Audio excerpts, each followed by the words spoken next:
네, 지금부터 홍준표 자유한국당 대통령 후보 초청 관훈 토론회를 시작하겠습니다. 관훈 토론회는 올해 이것이 6번째 행사입니다.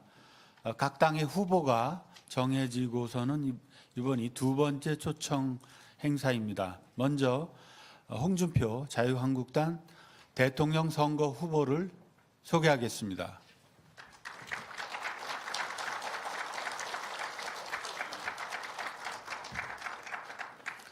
네, 오늘 토론회 패널로 참석한 언론인들을 소개해드리겠습니다. 저쪽 끝에서부터 순서에 따라서 류순열 세계일보 경제부 선임 기자입니다. 네, 고주룡 MBC 통일방송연구소장입니다. 이재창 한국경제신문 정치 선임 기자입니다. 김지은 한국일보 정치부 차장입니다. 네, 먼저 홍 후보님의 모두 발언을 듣겠습니다.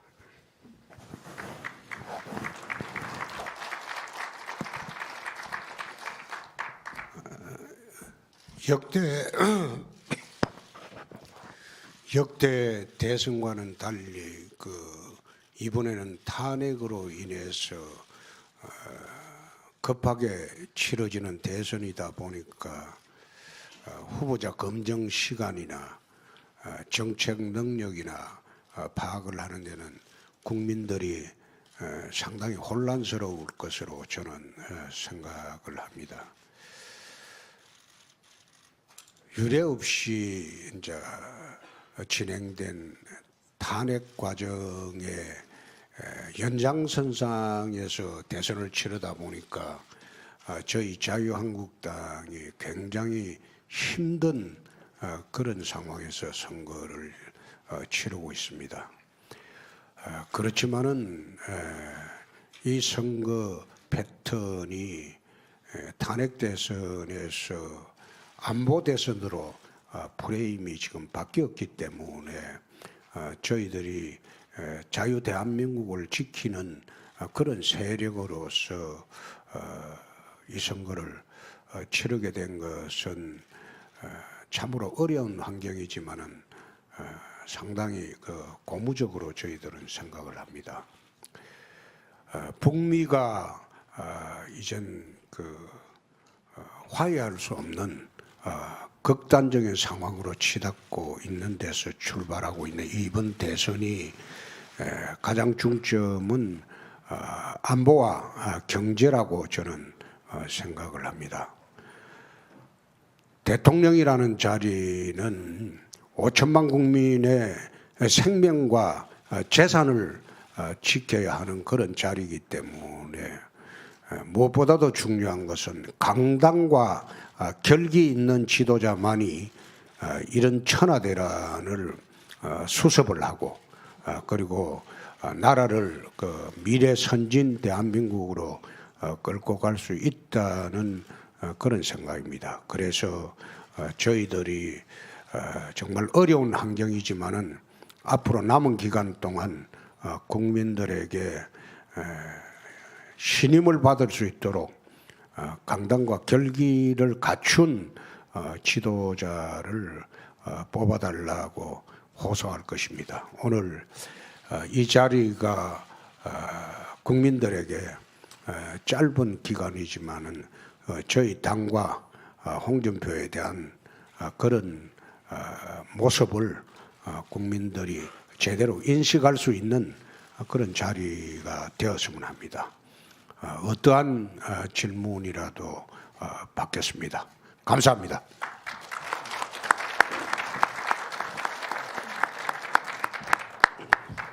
질문 드리겠습니다. 홍 후보께서는 지금 보수표 결집에 사활을 걸고 있습니다. 하지만 여론조사에서 보면 보수층 지지율에서 안철수 후보가 40% 안팎으로 홍 후보보다 훨씬 높게 나오고 있습니다. 아무래도 홍 후보의 당선 가능성이 좀 낮은 데다 그 보수층의 반문재인 정서가 더해진 결과로 보여집니다. 일각에서는 보수층 사이에서 사실상 후보 단일화 효과가 나타나는 거 아니냐 이런 얘기도 나옵니다. 과연 반전의 기회를 만들 수 있을 거라고 보십니까? 지금 저는 대선에 출마하겠다고 한 지가 한 달밖에 되지 않았습니다. 3월 18일에 대선 출마 선언을 하고 지금 겨우 한 달밖에 되지 않았습니다. 짧은 시간이지만은 그래도 13일 만에 자유한국당 대선 후보가 되었고, 그리고 본격적으로 활동한 것도 지금 보름 남짓합니다. 문재인 후보나 안철수 후보는 지난 5년간 대선 준비를 하면서 열심히 뛰었다고 봅니다. 지금 한국의 보수 우파들이 일시적으로 안철수 후보에게 가 있지만은 그 안 후보의 사실상 그 모습을 들여다 보면 박지원 대표의 뒤에서 모든 오퍼레이팅을 박지원 대표가 하는 거 아닌가, 그렇게 국민이 알게 된다면 우리 보수 우파들이 안 후보 지지는 처리할 수 있을 것으로 봅니다. 더구나 안보 문제에 있어서 안 후보의 태도는 오락가락했습니다. 그리고 지도자상의 가장 중요한 것은 뚜렷한 소신과 강단과 결기라고 봅니다. 안 후보는 보수 진영에 어필하기에는 저는 어렵다고 봅니다. 결국은 지금 TK 지역, PK 지역 비롯해서 수도권 보수층들이 돌아오고 있다. 저는 그래 파악을 하고 있습니다. 특히 지난번에 4.12 재보궐선거에서 여론조사 수치대로 한다면 저희 당이 도저히 이길 수 없는 그런 수치입니다. 그 당시에 경기도 선거 예를 들면 4곳을 광역 기초를 4곳을 했는데 4곳 중에 3곳을 저희들이 이기고 민주당이 1곳을 이겼습니다. 그 당시 언론에서도 이것이 전국에 실시되는 4.12 보궐선거가 대선 풍향계라고 될 것이라고 그렇게 대대적으로 보도를 했습니다만, 막상 우리가 후보를 낸 23곳 중에서 12곳을 우리가 이기고 압승을 했습니다. 압승을 하고 난 뒤에 언론의 그런 평가는 전혀 그날부터 없어졌습니다. 사라지고. 그래서 저희들이 여론에도 상당히 어려움을 겪고 있다. 저는 그런 느낌을 받지만은 현장에 나타나는 열기하고 그다음에 밑바닥 민심은 이제 돌아오고 있다. 그렇게 보고 있기 때문에 결국은 보수 우파의 표들은 안철수 후보를 지지하기가 어려울 것이다. 저는 그렇게 보고 있습니다. 최근에 또 추세도 안 후보의 보수표가 전부 우리 쪽으로 오고 있는 추세라는 것은 우리 내부의 조사 결과도 다 나와 있습니다. 현재 또 진행되고 있는 일부 여론조사의 문제점을 감안을 한다면 저는 우리 내부에서 조사하고 있는 그런 여론의 추세를 확신을 합니다. 내부 여론조사 추세는 말씀을 드리면 또 선관위에서 선거법 위반이라고 하기 때문에 제가 말씀드릴 수 없음을 양해해 주시기 바랍니다. 그 홍 후보님 말씀 들어보면 그 안철수 후보 쪽으로 가 있던 표가 이제 홍 후보 쪽으로 많이 돌아오고 있다, 이런 말씀인 것 같습니다. 그렇습니다. 결과적으로 그렇게 되면 의도했건 의도하지 않았건 그 문재인 후보에게 유리한 구도가 형성되는 게 아니겠습니까? 그래서 뭐 일각에서는 홍준표를 찍으면 문재인이 된다, 이런 얘기도 나오는데 어떻게 생각하십니까? 그 이야기는 내가 그 박지원 선배가 한 것으로 내가 알고 있습니다. 그런데 홍준표를 찍으면 홍준표가 된다는 것은 우리는 지금 홍찍자로 다 바꿨습니다. 홍준표를 찍으면 자유 대한민국을 지킨다. 그거로 다 바꿔놨습니다. 그런데 그게 지금 아마 그 영남 지방을 중심으로 판이하게 양상이 바뀌고 있습니다. 특히 대구 경북 지역에서는 국회의원님들이 70% 이상 득표를 할 수 있다. 지금 자신을 하고 있습니다. 지금 자꾸 돌아오고 있는 중이기 때문에 그런 홍준표 찍으면 문재인 된다는 그런 구도는 나는 국민들이 받아들이지 않을 것으로 봅니다. 또 최근에 제가 이야기한 것 중에서 지도자는 어떤 상황에서도 거짓말해서는 안 된다.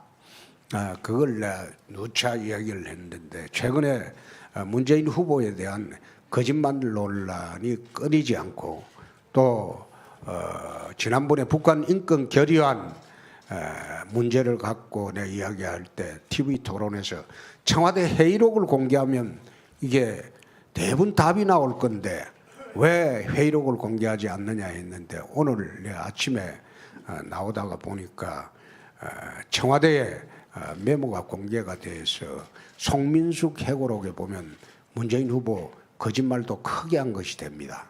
그래서 국민들이 그런 거짓말하는 분 그리고 또 안보 관련해서 북한을 주적이라고 말하지 않는 그런 분한테 과연 국군 통수권을 맡길 수 있을 것이냐 저는 거기에 대해서는 상당히 회의적으로 봅니다.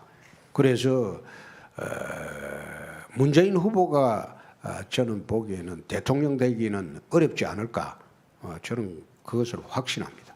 예. 네, 그 선거 관련돼서 좀 더 여쭤보고 들어가겠습니다. 대선 출마 활동하신 지 지금 뭐 약 한 보름 정도밖에 되지 않으셨다고 말씀하셨는데 아니 한 달 정도 됐죠. 네, 본격적인 건 출마해서 하시고 그런데 여론조사를 보게 되면은 우리 홍 후보님이 지지도가 그리 높게 올라가지 않고 있습니다. 또 보수층의 지지들을 모으는 게 쉽지 않은 것 같은데요. 네. 그런데 그 일부 지적이긴 합니다만은 자유한국당 시도의원들 가운데서도 입장에 따라서 홍 후보님 지지에 적극적으로 돕지 않고 있다 이런 지적도 나오고 있습니다. 이 점에 대해서는 어떻게 생각하시는지요? 그것은 지지도가 낮으면 분산이 우리 당의 당뇨들이나 우리 당의 국회의원들이나 전부 기가 죽게 돼 있습니다. 그런데 최근에 대구, 그다음에 울산, 부산, 경남, 또 어제는 인천, 평택, 수원, 용인 이런 지역을 돌면서 현장에서 따라갔던 기자들한테 내가 그래 물어본 적이 있습니다. 이게 7, 8% 지지도 가진 후보냐? 과연 그 여론조사가 옳으냐? 지금 여론조사는 사실상 응답률이 어떤 여론조사를 보면 27만 통을 전화했는데 1997통의 응답률 말하자면 4.1% 가지고 하는데 96%의 국민들 그 의사는 도외시하고 광적인 지지계층 응답률만 가지고 여론조사라고 발표하는 것은 저는 옳지 않다는 생각입니다. 예를 들어서 2004년도 노무현 대통령 탄핵 시에 제가 동대문 의뢰 출마를 했는데 선거 운동 시작 직전 이틀 전 여론조사가 제가 16%, 상대방 열린우리당 후보가 48%였습니다. 그러면 이거 선거운동 하지 말라는 소리거든요. 그래서 그때는 그걸 믿고 내가 한 6일 동안 선거운동이 시작돼도 밖에 나가질 않았습니다. 어차피 떨어질 건데 뭐 하려고 나가냐. 그래서 한 6일 동안 지구당에서 문 걸어 잠가놓고 바둑만 두고 있었습니다. 그러니까 6일 지나고 난 뒤에 우리 시의원, 구의원들이 당사로 찾아와서 밑바닥은 다른데 왜 위원장은 안 나오냐. 이래가지고 내 마지막 선거운동을 한 엿새 한 일이 있습니다. 근데 깨보니까 제가 1.2%를 이겼습니다. 그럼 그 사이에 34%가 움직였다는 건데 나는 그런 여론조사 믿지 않습니다. 또 경남지사 보궐선거하고 그 다음에 2014년도 선거를 할 때 경남에서 어느 유명한 여론조사 기관이 제시한 것은 내하고 상대부 여론조사 차이가 0.1%라고 했습니다. 그걸 신문에 대대적으로 냈어요. 근데 끝나고 난 뒤 보니까 그 내부 경선 때 이야기입니다. 도민 여론조사가. 근데 우리가 한 여론조사는 무려 24%가 차이 났는데 그 신문에서 또 그 여론조사 기관하고 한 그 후보 지지율 차가 내부 경선에서 도민 여론조사가 0.1% 차이라고 신문 1면, 2면, 3면 대대적으로 냈어요. 끝나고 난 뒤에 내가 그 여론조사 로데이터를 보자. 그 로데이터 불러가지고 내 선관위 제소를 했습니다. 그 여론조사 기관 문 닫았습니다. 의도적인 조작으로 밝혀졌어. 그래서 저는 2004년 이래에 여론조사를 믿고 선거운동 하지 않습니다. 밑바닥 여론이나 우리 자체 여론조사는 확연히 다르다는 거 다시 한번 말씀드립니다. 예. 그러면은 지금 그 대선이 시작된 이후에 대한민국에서 나온 모든 여론조사가 에서 홍준표 후보께서 10%를 넘는 경우가 드물었는데 그럼 모든 여론조사가 다 틀리고 홍준표 후보 캠프에서 하는 자체 여론조사만 맞다. 그런 말. 내가 그런 뜻은 아니고요. 네. 여태 나왔던 것은 내가 맞다는 이야기를 전제로 하겠습니다. 그러나 최근에 그 양상이 많이 달라졌다고 내 말씀을 드린 겁니다. 여태 나온 여론조사는 그렇게 나올 수가 있습니다. 우선 보수 진영이 태극기 민심도 지금 우리가 다 흐트러졌고 또 일부 바른정당도 떨어져 나갔기 때문에 아마 여론조사 할 때 그런 경향이 있었다. 그까지는 내가 동의를 하겠는데 근데 최근에 지금 선거운동이 시작되면서 여론조사는 많이 달라져 있다. 그 뜻입니다. 예.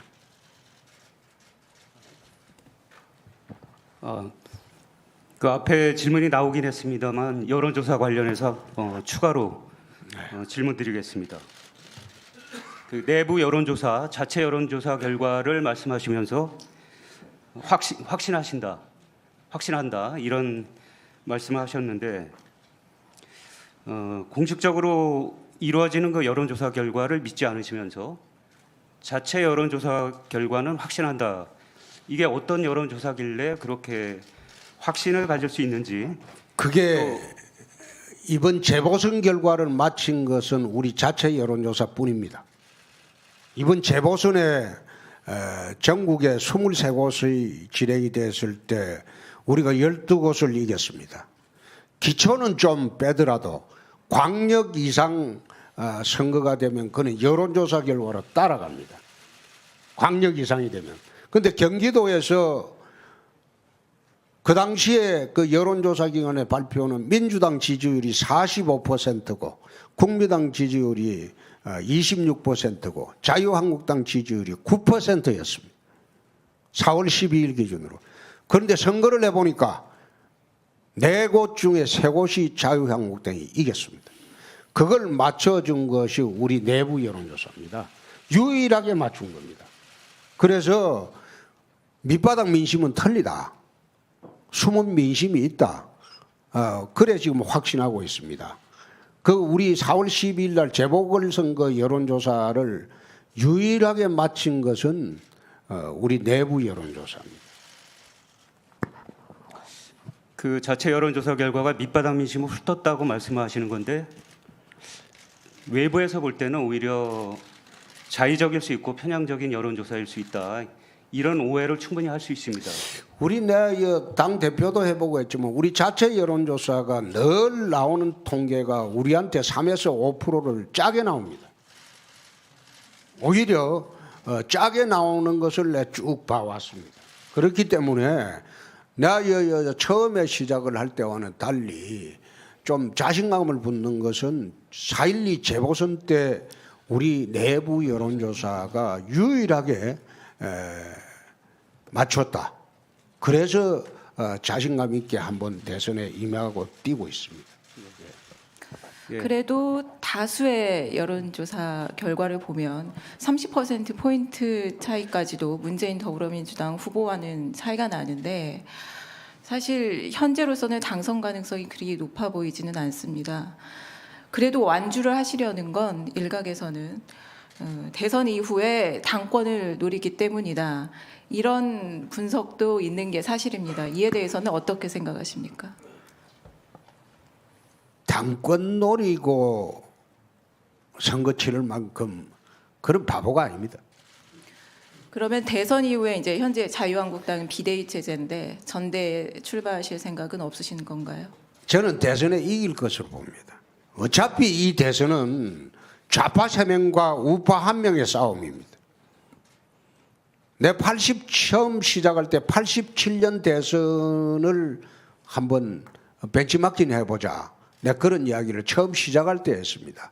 3월 18일 날 서문시장에서 출마 선언을 할 때 어차피 이 구도는 좌파 3명 대 우파 1명의 구도가 될 것이다.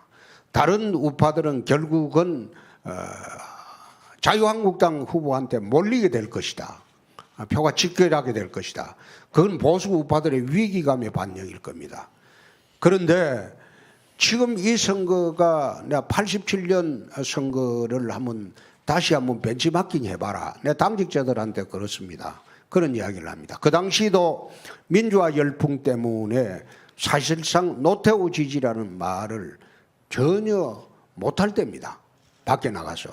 그런데 깨보니까 4당 구도에서 노태우 대통령이 됐습니다. 37% 정도로. 그래서 제가 이번 선거를 바라보면서 탄핵으로 어렵다. 정말 어렵다. 어렵지만은 이 선거는 결국은 탄핵 대선에서 안보 대선으로 프레임이 바뀔 것이다. 안보 대선으로 프레임이 지금 바뀌었습니다. 바뀌었기 때문에 우리가 희망을 갖고 해볼 수 있다. 2004년도에는 32% 차이를 극복을 했는데 그 당시에 그 여론조사가 잘못된 것이지 불과 16일 만에 34%가 제가 1.2% 이겼으니까요. 불과 34%가 움직인 것은 아닐 것이다. 저는 그래 확신하고 선거운동을 하고 또 선거 후에 당권 문제는 저는 당권을 한번 잡아봤습니다. 잡아봤기 때문에 저도 나이가 있습니다. 40대 41에 국회의원이 돼서 들어갔지만 22년이 지났습니다. 더 이상 추악에 당권에 매달리고 그런 짓 하지 않습니다. 대선 승리하기 위해서만 열심히 하지 그 외에는 당권에 집착한다. 그런 이야기는 이야기를 하는 게 제가 홍준표를 잘 몰라서 하는 이야기입니다. 예, 다른 질문 드리겠습니다. 동남풍이 불면 대선이 달라진다. 우파가 지면 낙동강에 빠져 죽어야 한다. 영남 유세에서 이렇게 말씀하셨는데요. 네. 지역주의는 한국 정치가 극복해야 할 과제인데 지역주의를 오히려 부추기고 거기에 기대시려는 것 아닙니까? 지역주의가 아니고 그게 대한민국 선거 패턴입니다. 여태 있어왔던 선거 패턴인데 왜 저만 지역주의로 몰아가고 있습니까? 그건 옳지 않죠. 지금 호남에서 지금 선거 패턴을 할 때마다 92%가 호남 지지를 했잖아요. 그건 지역주의 아닙니까? 그거는 극도의 지역주의죠. 그런데 유일하게 저만 앉아서 지역주의에 매몰되어 있다. 그래 이야기하면 안 되죠. 지금 호남의 선거 패턴이 오히려 지금 그 안철수 후보나 그다음에 문재인 후보는 그 자세히 보시면 그 호남 1, 2중대입니다. 호남 1, 2중대고 안철수 후보 당의 국회의원이 지역구가 25명인가 됐는데 23명이 호남입니다. 2명만 수도권입니다. 그런데 지역당 1, 2구도로 지금 선거를 치르고 있어요. 호남에서 지금 안철수 후보나 문재인 후보가 절반의 게임을 하고 있습니다. 과거 같으면 거기 90%가 훨씬 넘는 지지율이에요. 그게 지역주의 아닙니까? 영남에서는 오히려 지지율이 75%를 넘은 적이 없습니다. 그런데 동남풍이 불면 대선 판도가 달라지죠. 수도권에 올라오고 하면. 그건 여태 있었던 선거 패턴을 이야기하는 건데 왜 저만 지역주의로 그래 매몰시키는지 모르겠습니다. 지금 안철수 후보당이나 문재인 후보당은 선거 끝나면 무조건 합칩니다. 한번 두고 보십시오. 합당을 합니다. 합당을 해야지 국정 운영이 가능합니다. 1번이 되든 3번이 되든 합당을 하게 되어 있습니다. 그럼 그 두 후보는 별개의 사람이 아니고 한 사람입니다. 한 사람의 후보입니다. 그런데 우리 우파 진영에서 그걸 알게 되면 그 두 사람 중에 안철수 후보를 찍을 수 있을까요? 그건 나는 못 찍는다고 봅니다. 그런데 그걸 왜 저만 지역주의로 몰고 있습니다. 근데 저 안철수 후보, 문재인 후보를 호남 1, 2중대라고 하셨는데 그 문제는 영남에서도 그분들이 1, 2위를 하고 있습니다. 근데 역대 대선에서 이렇게 지역주의가 사라진 적이 없습니다. 근데 홍 후보께서만 유독 그 지역주의를 지금 얘기하시는 거 아닌가요? 지금 영남에서 1, 2위 하고 있다. 다시 한번 조사해 보시죠. 그 판도 바뀌었습니다. 벌써 그거는 영남 가보면 그 판이 바뀌어져 있습니다. 바뀌어져 있고 영남에서 안철수 후보가 약진한 것은 원래 영남 지역에 가보면요. 김대중 대통령 있을 때도 영남 지역에 20% 이상 득표는 반드시 했습니다. 특히 노무현 후보 있을 때는 영남 지역 투표가 30%가 넘은 적이 있습니다. 전통적인 그 당시에 민주당 지지 계층들이 영남 지역에는 존재합니다. 존재하는데 영남 지역의 분들이 문재인 후보를 지지하기가 어려우니까 안철수 후보한테 일시적으로 가 있다가 지금 급속히 돌아오고 있는 중입니다. 그걸 갖다가 지금 어제 보도된 여론조사도 그렇지 않던데요? 어제 보도된 여론조사 내 안 믿습니다. 우리 여론조사는 또 따로 있으니까요.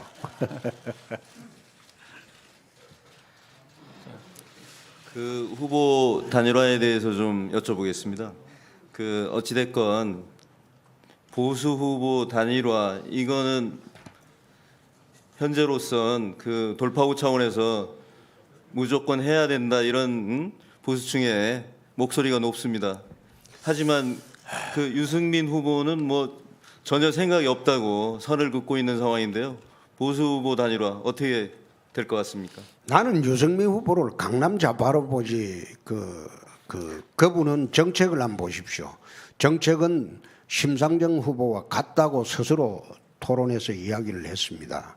그래서 그건 보수 우파의 후보로 보지 않습니다. 또 여론조사 추이를 보면 유승민 후보의 그 1, 2% 지지율이 사퇴를 하면 안철수 후보한테 가는 것으로 우리는 조사가 됐습니다. 우리한테 오지 않습니다. 그래서 유승민 후보하고 단일화 문제는 나는 의미가 없다고 봅니다. 영남 지역에서 가보면 유승민 후보 단일화하면 오히려 투표장 가지 않겠다는 분이 훨씬 많습니다. 훨씬 많습니다. 그래서 이 보수 후보 단일화 그건 언론에서 또 상징적으로 이야기하는 거기에 불과하지 거기에 단일화한다는 것은 우리 선거에 도움이 전혀 되지 않는다.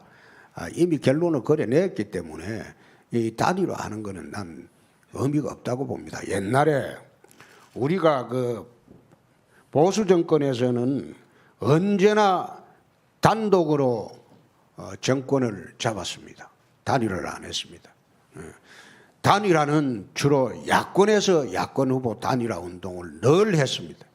늘 했는데 이명박 정부 때도 탄생할 때도 우리는 유일하게 한나라당의 힘으로 집권을 했고 또 박근혜 후보 할 때도 새누리당 이름으로 집권을 했고 단일화 문제는 전부 야권 연대의 단일화 문제만 제기가 됐는데 이번에 탄핵으로 인해서 좌파 강풍 시대가 지속이 되니까 거꾸로 이제 약자가 보수 진영에 대해서 보수 후보 단일화 문제를 제기를 하고 있습니다.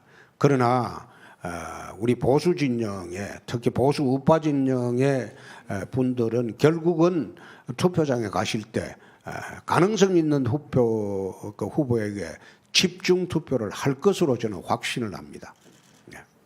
그 유승민 후보를 강남 좌파다 이렇게 말씀하셨고요. 그리고 저 안철수 후보는 얼치기 좌파다 이렇게 또 규정을 하셨는데 그 최근에 안철수 후보의 모습을 보면 그렇게 뭐 좌파 모습이 잘 보이지 않고 오히려 그 보수 색깔을 많이 내는 걸로 보입니다. 그런 상황인데 혹시 안철수 후보와 연대할 가능성 뭐 이런 걸 좀 열어놓고 있습니까? 전혀 없습니다. 그런 일이 없습니다. 어느 정권을 막기 위해서 이념과 정체성이 다른 정당이 같이 한다. 그것은 정치도에 맞지 않다고 저는 봅니다. 자, 그럼 가정을 해서 한번 여쭙겠습니다. 선거 막판에 홍준표 후보께서 어느 정도 의미 있는 지지율을 확보하고 그리고 문재인 후보가 1등을 하는데 홍준표 후보와 안철수 후보가 단일화를 해서 예를 들어서 안철수 후보로 단일화로 되면 안철수 후보가 승리한다라고 할 때 보수층에선 홍준표 당신 좀 물러나시오 이런 요구가 쏟아질 수도 있습니다. 그런 경우에 어떻게 하시겠습니까? 그럼 거꾸로 질문을 내가 한번 해보겠습니다. 선거 막바지 가갖고 내가 안철수 후보보다 집권을 할 가능성이 있다. 문재인 후보의 대항마, 좌우 대결의 대항마가 된다. 그렇게 할 때 안철수 후보한테 물어봤습니까? 물어본 일이 없죠. 그러니까 선거라는 거는 대선은 특히 대한민국 대선은 절대 이대로 흘러가지 않습니다. 출렁입니다.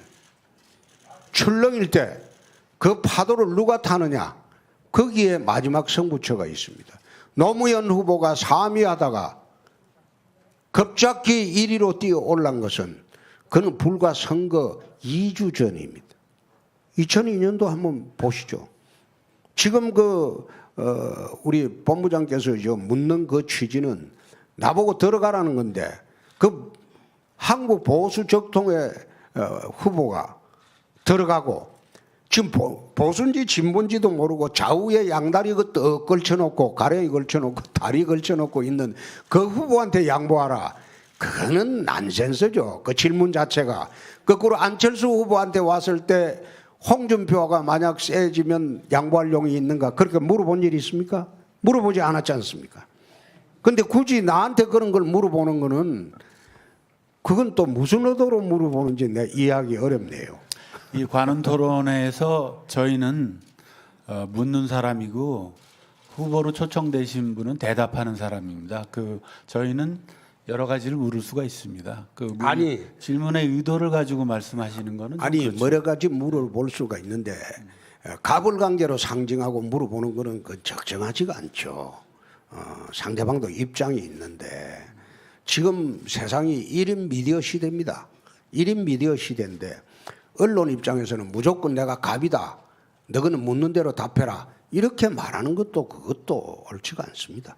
그러니까 물음을 좀 주실 때 어떤 물음도 좋습니다. 그런데 상대방의 입장을 고려해서 정반대의 경우도 생길 수 있다. 그런 거 생각하고 물어주셔야죠. 그렇지 않습니까? 네. 넘어가죠. 네. 그런데 지금 정권 교체를 바라는 그 민심 중에는 분명히 탄핵에 찬성했던 보수층도 포함이 돼 있습니다. 이들은 다시 말하면 이 자유한국당은 정권 연장을 반대하는 표심이라고도 볼 수 있는데 설득하실 방법이 있으신가요? 정권 교체라는 게 그렇습니다. 지금 교체할 정권이 없어졌습니다. 무정부입니다. 교체할 대상은 지금 다 없어져 버렸어요. 무정부 상태. 무정부 상태인데 교체할 정권이 있습니까? 자유한국당은 이제 일부 그 문제되는 분들 나가고 난 뒤에 새롭게 이제 후보를 뽑았습니다. 홍준표 정권이 되면 그건 정권이 바뀐 겁니다. 홍준표 정권이 어떻게 박근혜 정권이 이익입니까? 노무현 정권 들어왔을 때 대한민국 국민들이 김대중 정권이 2기로 봤습니까? 제일 처음에 노무현 정권 들어와서 한 일이 뭡니까? 김대중 정권하고 차별화하기 위해서 대북 송금 특검을 해가지고 단절을 하고 출발을 했습니다. 예? 당하고는 다르게. 마찬가지로 이명박 정권 끝나고 난 뒤에 박근혜 정권 들어왔을 때 박근혜 정권이 이명박 정권이 이익입니까? 그렇지 않습니다. 대한민국은 미국처럼 공화당, 민주당처럼 100년 이상 전통을 가진 정당을 가지고 있지 않습니다. 100년 이상 전통을 가진 정당 간의 정권 교체가 아니고 사람 간의 정권 교체입니다. 그래서 박근혜 정권 끝나고 홍준표 정권이 들어오면 전혀 새로운 정권이 되는 겁니다. 그걸 갖다가 꼭 야당이 들어와야 정권 교체다. 나는 그렇게 보지 않습니다. 홍준표 정권이 들어오면 박근혜 정권이 이기가 아닙니다. 새로운 정권입니다. 저 이어서 질문 드리겠습니다. 대한민국을 세탁기에 넣어 돌리겠다. 국가 대개혁 그걸 하시겠다고 말씀하셨는데 지금 당내 친박 세력에 대해서 어떠한 책임도 묻지 않고 있습니다. 당 개혁조차 지금 하지 못하고 계신 거 아닙니까? 예, 우리 유순열 기자님, 지금 선거가 코앞에 왔는데 당 내분으로 선거 치를 수가 있습니까? 아니 그렇죠. 지금 저보고 내가 처음에 들어와서 후보 되는 날 내가 그런 이야기를 했어요. 초상집 상주가 될지 잔치집의 혼주가 될지는 한번 지켜보자. 내가 초상집 상주가 될지 잔치집 혼주가 될지는 지켜보자. 지금 당 내분에 휩싸여 가지고 누구를 쳐내고 대통령 선거에서는요 지게작대기도 필요한 게 대통령 선거입니다. 그런데 어떻게 당 내부에 내분 그거 정리하는데 시간 보내다가 대선 끝날 겁니까? 친박 문제가 내가 분명히 그런 이야기를 했어요. 친박이라는 것은 대통령 국정 지지 세력에 불과하다. 후보가 달라지고 또 집권 주체가 달라지면 그분들은 새로운 정권의 지지 세력이다. 소위 개파라는 게 나는 친노는 내 개파로 봅니다. 좌파 이념으로 뭉쳐져 있기 때문에 이념 집단으로 봅니다. 그래서 그것은 개파가 있을 수가 있어요. 그런데 한나라당에는 또 새누리당에는 국정 지지 세력이었지 그걸 특정한 개파라고 난 보지 않습니다. 지금은 과거 친박이었던 분들도 당권 정지됐던 분들도 홍준표 대선을 위해서 열심히 뛰고 있습니다. 고마운 사람들입니다. 만약 제가 집권을 하게 되면 그분들은 또 국정 지지 세력이 됩니다. 저는 정치 22년 했지만은 어느 개파에 속해 본 일 없는 독고다입니다. 독고다이라고 하니까 이걸 자꾸 일본말로 생각하는데 그 우리나라 속어입니다. 혼자 결정하고 혼자 고뇌하고 그리고 혼자서 헤쳐나간다. 우리나라 속어입니다. 그런데 여태 22년 동안 그런 정치를 해왔어요. 그런데 이번에 22년 만에 독고다이한테 세력이 붙은 겁니다. 자유한국당이라는 세력이 붙여준 겁니다. 그래서 저는 기울어진 운동장이고 힘든 싸움이지만은 한번 해볼 기회가 생겼다. 그렇게 생각하고 지금 대선하고 있습니다. 더 이상 내 친박 문제 그리고 바른정당과의 관계 그것도 내가 관여하지 않겠다고 했습니다. 관여하지 않고 내분 그게 중요한 게 아니고 국민을 향해서 지금 어떻게 뛰고 어떻게 메시지를 보내느냐 그게 중요한 시점이지. 지금 당 내분에 지금 휩싸여 가지고 만약 내 집권해 보세요. 바로 계획을 당 계획부터 싸게 뿌리죠. 지금은 내가 당 계획할 시간도 없고 힘도 없습니다. 하나만 더 여쭙겠습니다. 박근혜 대통령의 탄핵은 굉장히 불행한 사태죠. 불행한 사태고 지금 뭐 감옥까지 들어가 있으니까. 근데 박근혜 대통령이 탄핵에 이르게 된 거는 박근혜 대통령을 옹유했던 그 골수 친박 세력들이 잘못한 것도 분명히 있는 것인데 보수 정치가 기본적으로 책임을 지는 것인데 그러면 그 친박 세력들은 잘못이 없다. 내가 집권하면 그 사람들이 나한테 충성할 것이다. 뭐 이런 얘기입니까? 그런 뜻이 아니고 그분들은 핵심되는 분들이겠죠. 핵심되는 분들. 다른 분들이야 그냥 이제 박근혜 대통령 덕을 봐서 이제 공천 받아서 당선된 사람이고 나머지는 정말 중요한 건 핵심 세력들이겠죠. 그 핵심 세력들은 사실상 정치적으로 박근혜 대통령하고 같이 탄핵이 됐습니다. 정치적으로 움직이기가 어려워요. 그 핵심 세력들은 우리가 정치적으로 같이 탄핵이 됐습니다. 그래서 이번 선거 전면에 못 나올 겁니다. 선거 전면에 내세우지도 않습니다. 그분들이 스스로 뛰어다니면서 홍준표 선거운동을 하는 것은 변론으로 하고 나머지 제가 선거운동의 전면에 내세우지는 않습니다. 네. 원론적인 질문 하나 더 드리겠습니다. 후보님은 이념적으로 보수를 지향하는 정치인입니다. 그렇지만 한국 사회에서 보수 진보의 기준은 모호한 구석이 적지 않습니다. 후보님이 생각하시는 보수는 어떤 것입니까? 아울러 지난 9년, 10년 보수 정권은 보수 가치를 제대로 지키고 실천했다고 보십니까? 보수 진보의 그 갈림길이라고 하기보다는 좌파우파의 갈림길이죠. 좌파우파의 갈림길을 저는 그 우파는 자유를 중점적으로 가치를 두는 집단으로 생각을 하고 좌파는 평등을 그 중점적 가치로 두는 집단으로 그렇게 봅니다. 그렇기 때문에 자유주의를 최상의 가치로 두고 있는 보수 우파 진영하고 평등을 최우선 가치로 두고 있는 진보 좌파 진영하고 구분의 기준은 나는 자유와 평등으로 봅니다. 그러나 한국 사회가 아직 선진국으로 가기도 어렵고 그래서 아직까지도 보수 우파의 자유주의를 기초로 해서 대한민국이 형성되어야 한다고 봅니다. 1960년도 초에 아시아에 두 가지 큰 사건이 있었습니다. 하나는 박정희 장군이 쿠데타를 해서 집권을 했고 그 다음에 또 하나는 버마, 미얀마의 내위인이 집권을 했습니다. 같이 집권을 해서 내위인은 국가체제를 국가사회주의로 갔습니다. 그리고 박정희 장군은 대한민국에 집권을 해서 자본주의 체제로 갔습니다. 그 당시에 미얀마의 국민소득하고 아시아의 최대 부국이었어요. 잘 사는 나라였어요. 그 후에 60년 이후에 대한민국의 상 보고 미얀마 상을 보면 미얀마는 국민소득 1,300달러로 세계 최빈국으로 분류가 되어 있습니다. 대한민국은 지금 3만 달러에 육박하는 선진국으로 분류가 되어 있습니다. 지도자가 국가체제를 어떤 방식으로 끌고 가느냐에 따라서 60년이 지난 지금 미얀마와 한국을 비교해 보면 어느 방향으로 지금 가야 할지 그 답이 나옵니다.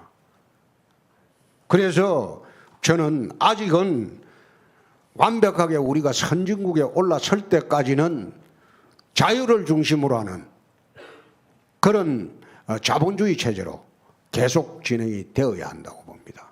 선진국에 올라서고 난 뒤에 일정 궤도에 올라서고 난 뒤에 유럽이나 그런 나라들처럼 좌파가 집권해도 큰 문제가 없지 않느냐. 국가체제가 이제 시스템화되어 있기 때문에 저는 그런 생각을 합니다.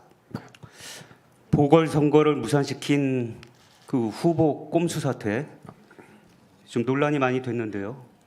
보수 정치인으로서 이게 정정당당한 것인지 홍준표다운 것인지. 나는 그걸 지난번에 심상정 후보가 묻을 때 그럼 너희는 왜 사퇴 안 하노?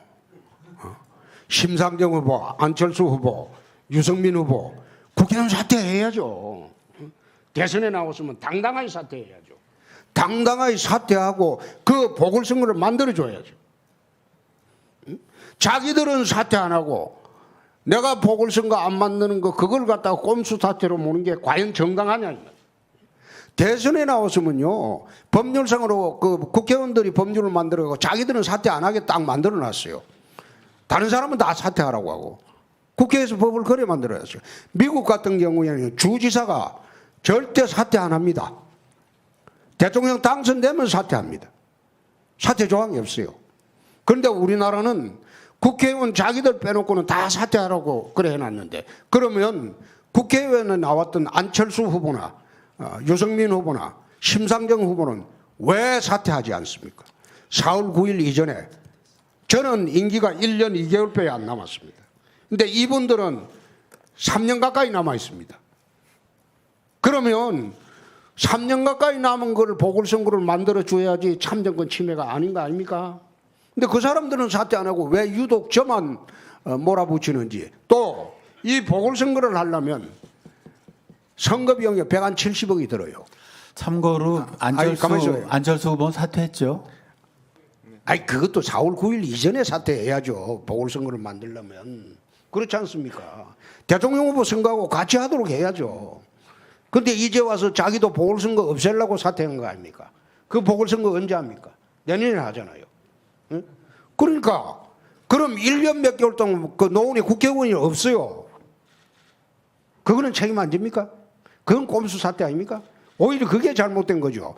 제가 보궐선거를 없앤 것은 불과 1년 2개월 하는 도지사직을 그걸 맡기려면 선거 비용이 170억 정도 든다고 해요. 그럼 도지사 나가려고 시장 군수들이 줄 사퇴하려고 기다리는 사람이 있습니다. 한 3명이 있었어요. 그럼 이 사람들도 사퇴하면 시장 군수 선거가 또 생깁니다. 그 시장 군수 하려고 또 도의원들이 사퇴를 해요. 그거 들어가려고. 제가 하나 사퇴하면 이게 이번에는 묘하게 줄 사퇴를 하게 되어 있습니다. 그렇게 되면 선거 비용이 300억 이상 듭니다. 제가 도지사를 4년 4개월 맡으면서 내가 행정계획, 재정계획만으로 경남도 1조 4천억의 빚을 3년 6개월 만에 싹 갚았어요. 대한민국 사상 처음으로 빚 하나 없는 광역자치단체가 됐습니다. 금년부터 흑자도정을 합니다. 법률을 지금 바꿨어요. 흑자도정 규정이 없어가지고. 행자부에서 금년 2월에 법률 바꿨어요. 경상남도 때문에. 그러면 흑자도정을 다 이루 빚 다 그 땅 한 평 안 팔고 내부 계획만으로 그 빚을 다 갚아줘 놓고 나오는데 내가 나가면서 그럼 300억을 그거는 지방비가 들어야 돼요. 국회의원 보선은 나라가 빚을 그 보선 비용을 댑니다. 그러나 지방선거 비용은 도에서 돈을 대야 돼요. 그럼 내가 이걸 나가면서 내가 이 3년 6개월 동안 고생해서 빚을 제로로 만들었는데 도민들 세금을 300억을 이걸 쏟아붓게 하는 게 옳으냐. 그래서 내가 열흘간 대선 선거운동을 못하는 한이 있어도 내가 이거 300억 이거 도민세금 헛되이 쓸 수 없다. 내가 선거운동 못하고 불이익 받겠다. 받지만은 이거는 사태는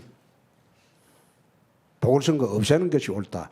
또 보궐선거 없애기 위해서 출마 선언하기 전에 내년 7월까지 후임지사가 뽑힐 때까지 중요 정책은 미리 다 결정을 해놓고 나왔습니다.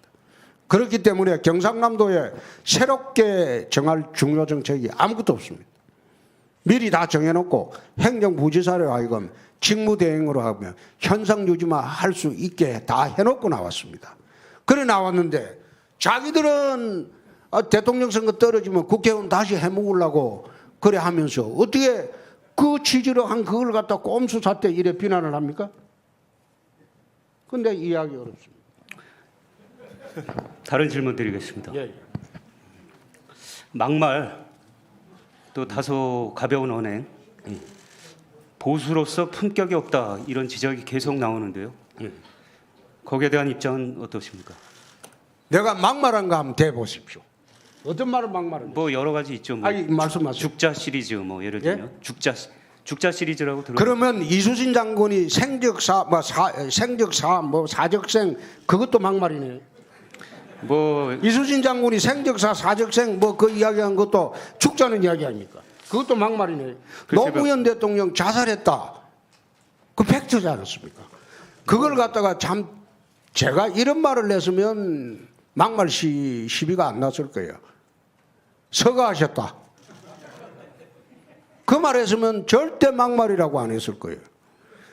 그래서 그 뒤로부터 내가 그 막말이라고 하도 그러길래 죽자. 아니 그게 왜 막말입니까? 이수신 장군 말씀하신 것도 막말이고 저는 뭐 말만 하면 시비를 걸어요 또. 아니 뭐 저기 유승민 후보한테 뭐 이정이 보는 것 같다. 또 심상정 후보에게 어차피 안 될 후보. 공개석상에서 이렇게 말씀하시는 건 이제 막말로 비춰지는 거죠. 나도 수 없는 막말 들었습니다. 그날 뭐라고 했습니까? 파렴치하다 이런 소리 안 했습니까? 꼼수 사태 가지고 자기는 사퇴도 안 하고, 응? 자기는 뻔뻔스럽게 내가 그래도 내가 막말이라고 이야기 안 했습니다. 그리고 이정희 같다. 내가 보기엔 이정희 같아요 하는 짓이. 그거 아마 동의하는 국민들 굉장히 많습니다. 그래 다음부터는 내 이정희라고 이야기 안 하고 또 할 말이 따로 있습니다. 자꾸 나한테 그 찍고 대들면 내 할 말이 좀 있습니다. 그럼 다음에는 이정희를 보면 이정희라는 말은 막말 아니죠. 내 막말한 거 있으면 그 유승열 기자. 아니 그러니까 후보님의 그런 언행이 장점도 저는 있다고 생각을 하는데 이 대통령으로서 대통령이 되신 다음에도 혹시 그런 그 옛날에 사실 막말이면 노무현 대통령께서 제일 심했죠. 대통령 짓 못해 먹겠다. 그 다음에 노무현 대통령 계실 때 막말이 얼마나 많았습니까? 보수는 저거는 어떻게 무슨 짓을 해도 보수 뭐 어떻다. 노무현 대통령 막말이 제일 심했죠. 그때 언론에서 대통령 품격을 이야기한 일이 있습니까? 많이 했죠. 그때. 그렇게 이야기하면 안 되죠. 그때 그런 식으로 매도를 하면 안 되고 어떻게 보면 가장 전달하기 쉬운 서민의 소위 말하자면 평균적인 시중의 말로 이야기하는 거를 그걸 막말로 매도를 하고 난 대통령이 되면 위선을 안 부리겠습니다. 위선 부리고 어떻게 가식적인 말하고 난 그런 거는 살아보지 않았습니다. 지도자한테 중요한 것은 그것이 아니고 거짓말해서는 안 된다는 겁니다. 거짓말하는 지도자가 정말 이거는 문제가 되는 닉슨 같은 지도자지. 지도자의 말의 품위를 따져가지고 말의 품위는 굳이 말하자면 외교관 만날 때 외국 정상들과 이야기할 때는 품위를 지켜서 해야 되겠죠. 그러나 국민들한테 이야기할 때는 평균적인 언어로 쉬운 말로 그렇게 이야기하지 그걸 갖다가 아주 국민들한테 고담준론을 이야기하는 것은 저는 아니라고 봅니다. 그래서 내가 유순열 기자님 충고를 깊이 새겨듣고 집권하면 내가 조심하겠습니다.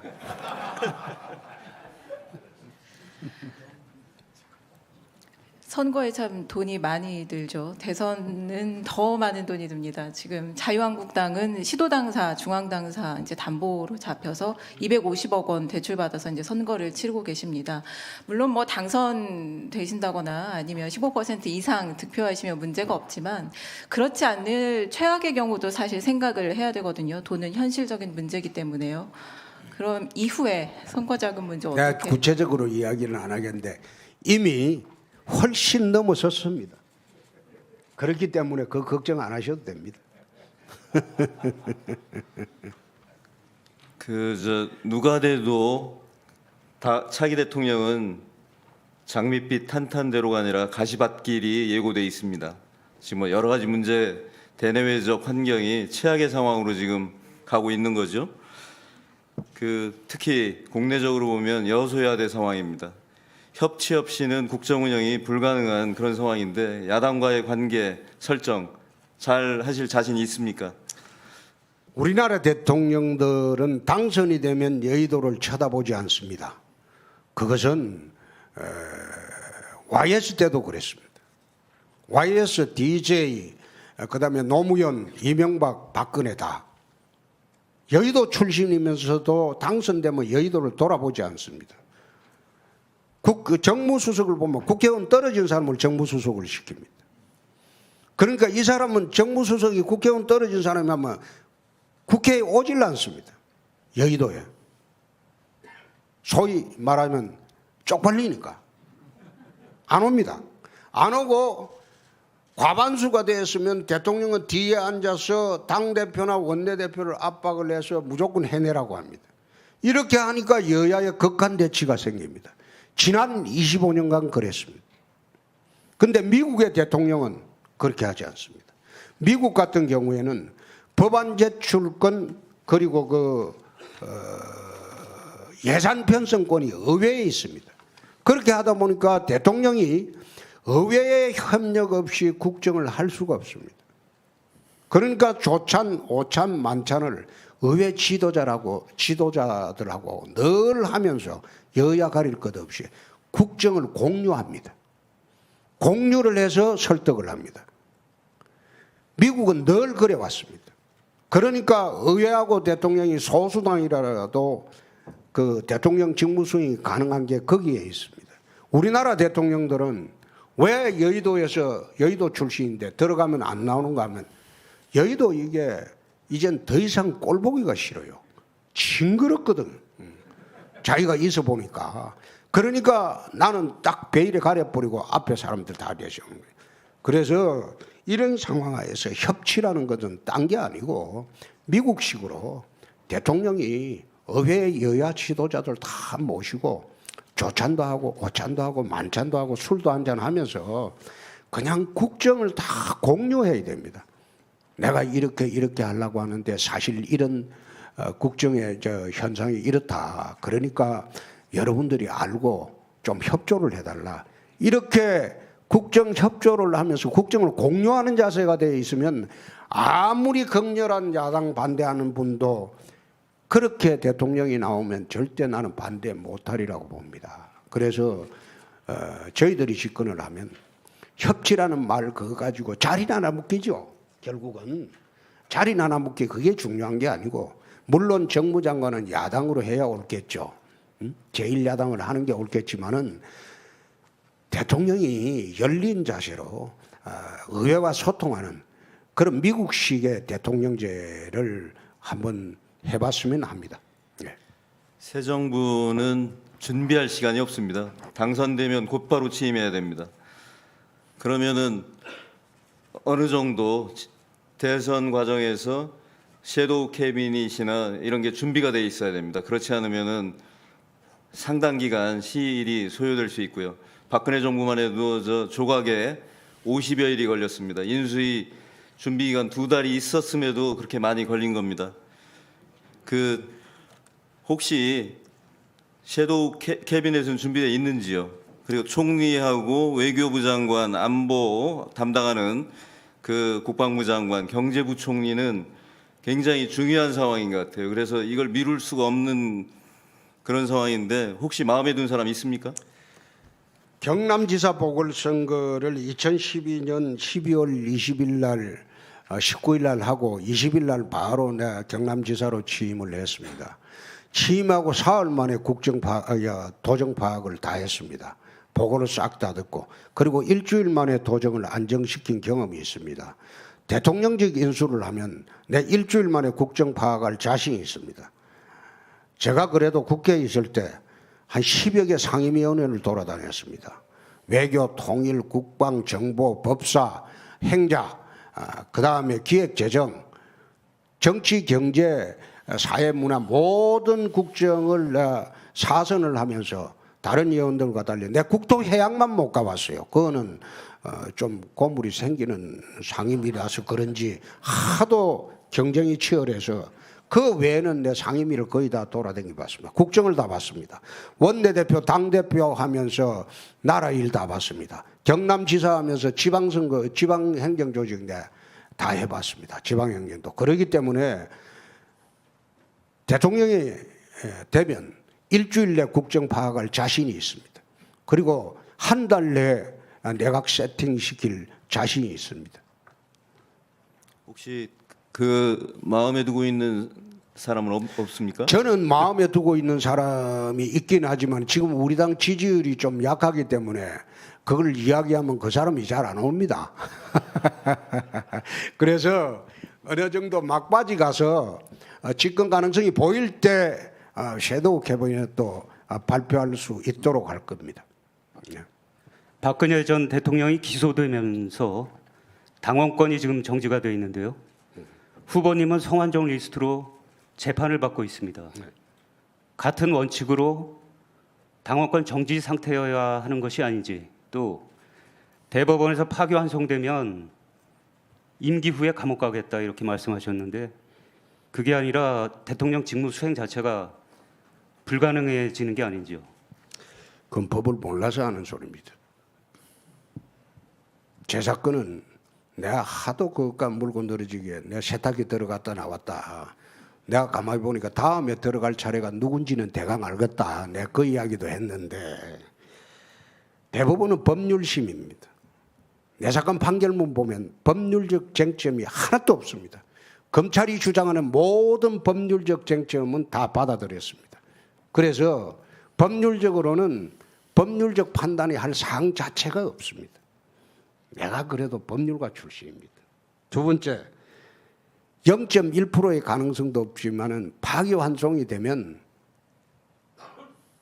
대통령 재임 기간 중에 재판받으러 갈 일이 있는 게 아니고 재판이 정지됩니다. 그리고 내가 끝나고 난 뒤에 0.1% 가능성 없지만 대통령도 잘못하면 감옥 가야죠. 지금 이미 가 있는 사람도 있고. 근데 그런 거 가지고 시비 거는 거 내가 옳지 않다는 생각입니다. 그래서 그런 거 걱정해 가지고 자꾸 시비 거는 거는 안 그래도 어려운데 자꾸 유 기자 말이야. 안 그래도 어려운데 유순열 기자 그거 질문해서 사람 어렵게 만들지 말고 걱정 안 하셔도 됩니다. 네네. 누군가는 꼭 해야 될 질문이고 피해가실 수 없는 질문이라고 생각하고요. 더 덧붙여서 네. 이제 막 박 전 대통령 기소된 터에 굉장히 이른 얘기입니다만 형이 확정되고 난 뒤에 분명히 사면 여론이 나올 거란 말이죠. 사면에 대한 입장은 어떠십니까? 내가 그런 이야기를 했습니다. 내가 집권하면 공정한 재판을 받도록 하겠다. 공정한 재판을 받도록 하겠다. 그 이야기는 한 적이 있습니다. 그리고 내가 집권을 하면 탄핵의 진실도 한번 밝혀보겠다. 그 이야기를 한 일이 있습니다. 사면이라는 것은 재판이 확정되고 난 뒤의 이야기입니다. 유죄가 무죄가 될지도 모르는 상황에서 사면을 한다는 것은 그는 오히려 박근혜 대통령에 대한 모독이라고 생각합니다. 그건 유죄를 전제로 하는 이야기니까. 그건 나중의 이야기고 내가 두 가지를 이야기했습니다. 내가 집권하면 공정한 재판을 받도록 하겠다. 그리고 탄핵의 진실을 한번 밝혀보겠다. 내가 두 가지만 이야기하고 끝내겠습니다. 무죄가 날 가능성도 있다고 보십니까? 검찰이 기소한 게 전부 유죄라면 나는 이 자리에 올 수가 없죠. 그렇죠? 나는 이 자리에 올 수가 없죠. 보통 사건이 아니라서. 제 사건도 보통 이상의 사건입니다. 아까 후보님께서 이번 선거가 안보 선거라고 말씀하셨는데 네. 정치 얘기가 워낙 뜨겁다 보니까 이 안보까지 질문드리는데 시간이 좀 오래 걸릴 것 같습니다. 북한이 5차 핵실험을 했고요. 이어서 6차 핵실험도 준비하고 있고 또 연이어서 미사일 발사를 하는 등 지금 그 한국 안보상이 좋지 않습니다. 후보님께서는 우리나라에 전술핵을 다시 배치하자고 주장하셨는데 네. 왜 전술핵을 배치해야 되는 그 당위성에 대해서 좀 설명해 주십시오. 나토의 5개국이 전술핵을 재배치했습니다. 독일하고 이태리하고 벨기에하고 제 기억에는 터키하고 또 한 나라가 있는데요. 유럽에 전술핵 재배치를 했습니다. 그래서 나토에서 그 핵단추를 공유를 하고 있습니다. 푸틴이 남하 정책을 계속하니까 전술핵을 재배치한 적이 있습니다. 핵은 핵으로 대항하지 않으면 저는 억제할 방법이 없다는 생각입니다. 지난 20년 동안 육자 회담에 얽매여 가지고 또 좌파 정권 10년 동안 우리나라가 북에 퍼준 게 70억 불이 훨씬 넘습니다. 핵탄도 하나 만드는데 1에서 3억 불 듭니다. 1에서 3억 불. 그런데 우리나라가 좌파 정권 10년 동안 북에 넘어간 돈이 8조가 훨씬 넘습니다. 달러로 치면 70억 달러가 넘습니다. 노무현 대통령 말기에 핵실험을 처음 시작했어요. 그 다음에 4번인가 5번을 이 정부 와서 시작했고요. 이명박 정부부터 시작을 했고요. 핵을 제조하고 판매하려면 우선 돈이 있어야 됩니다. 두 번째가 기술이 있어야 됩니다. 그 기술 개발하는 데는 꽤 많은 시간이 걸립니다. 그러면 좌파 정권 10년 동안 북은 핵 기술을 축적하는데 돈과 시간을 번 겁니다.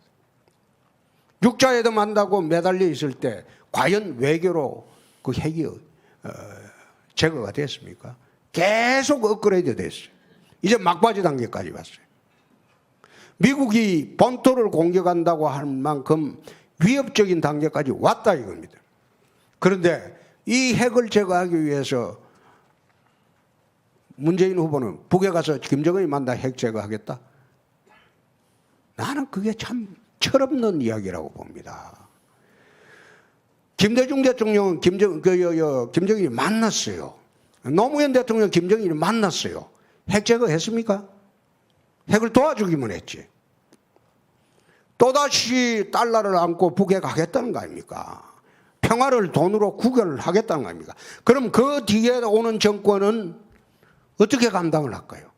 매년 대한민국 국민들은 김정은이한테 달러를 갖다 바치면서 살아야 합니까? 핵무장을 해야 돼요. 우리가 독자적인 핵무장을 하려고 하면 할 수가 있어요. 우리나라에도 플루토늄 엄청나게 많습니다.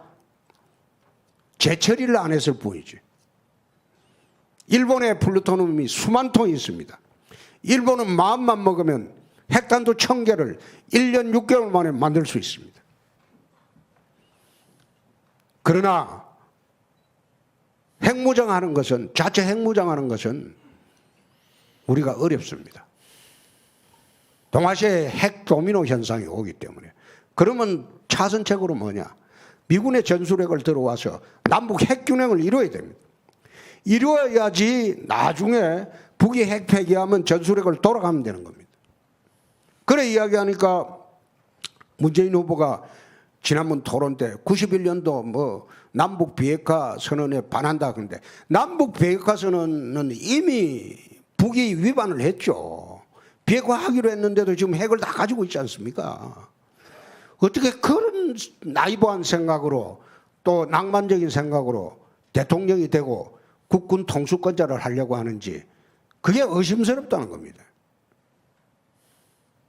그래서 전술핵 재배치는 미국하고 협상을 해서 우리가 들어와야지 되고 또 북의 특수 11군단에 대응하는 그런 해병특전사령부를 창설을 해서 북의 20만의 특수정예 부대를 부술 수 있는 그런 정예 강군을 만들어야 됩니다.